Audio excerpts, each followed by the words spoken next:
Hey everybody, it's Jay. Um, this is an off-topic video, first of all. I wanted to kind of explain something that's been going on with me. Some people might have gone through it, or might in the future. For starters, I'm on probation until May of 2015 for a second aggravated DUI. Shame on me, I know.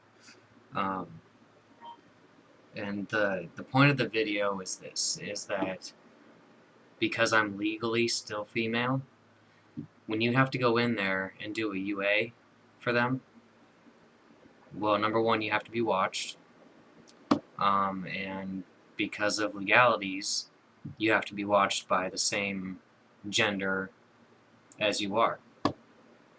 So, I got lucky in the beginning. I was passing breathalyzers and everything, and then started missing them, and they put me on what they call an ETG testing, is where they send off and test. They can test back 80 hours to see if you've been drinking and everything. And I only had to do that a couple of times, but the fact of the matter is that it is very uncomfortable, very unsettling to do that. Um, having someone standing there watching you. I've kind of built the trust of the ladies there. They just kind of keep me in their side vision. They don't just stare at me. Um, but I was never the type to go, and I still am not. I don't go to the bathroom when there's, in a group or anything. You go to a bar, all the girls go to the bathroom at the same time. That was never a thing for me. I also don't really go to bars. Um, but even just at parties or anything, um, I like my privacy just as, most of us do. But when you're on probation, you have no choices. You have no say in the matter. You can't say, you can search me, I don't have anything in my pockets, there's nothing that I'm going to use to try to trick the test or anything like that. It doesn't matter. They have to stand there. It's their job to do it, and your rights have basically been taken away. You can't, even if there was some way around it, because of their job, they would probably get fired if a guy were to test me. Um, and then there's also not just the act of doing it, but standing around waiting to do it when there's uh, 10 plus females who look female standing there waiting to do the same test, because there's one bathroom, and that's just here where I am. I don't know how it is anywhere else, but there's one bathroom, one stall, and you have a period of 3 hours in the morning for me to go down there and do it. So you're staying there in this group of girls because you have to test with them, and the looks you get and the thoughts that are going through their head. Um, it's very, like I said, it's very unsettling. It makes your anxiety go through the roof. Uh, I obviously don't come off as female whatsoever, and there I am standing there waiting to have a female watch me pee in a cup. I wanted to make this video because I had to do that today. It's the first time in a long time, and I got home and I'm just like, I need to talk about it, and I want to talk about it, just for me to get it out there. And also, if anybody has ever had problems with this, how I get through it. I kind of have a song in my head that everything is going to be alright.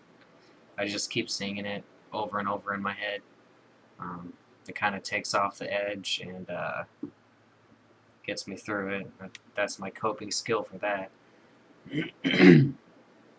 But, you're all shaky and stuff, and it's just really freaking awkward. and you just don't want to do it. But so I guess my advice would be, don't get DUIs, don't drink and drive, be an adult. Um, but if you, for some reason, ever get on probation, this is what's going to happen, and you know, no surgeries or anything like that. Um, Legally, you are still who you were born as, and that's just how it's going to have to be for about a year and a half still. Um, I don't know. It gets to me. I say I sing that song and it gets me through it, and I'm not gonna say everything's fine and dandy after that. I was excited to make this video, but it's still just eating away at me. Just like I just did that. I just had to do it, and it just reminded me that I'm still not where I want to be. I am, but physically, no surgeries or anything like that. I'm almost 26. I wanted all this to happen by now, and it just hasn't. So, doing that, it just reminds me of it. I guess that kind of goes with dysphoria stuff. And anyway, yeah, I guess that's really all I had to say. Don't drink and drive ever. You can get in some serious stuff. I was in another part of this was I had to do residential treatment for a while, and they actually put me with the guys. The showers were private and everything like that.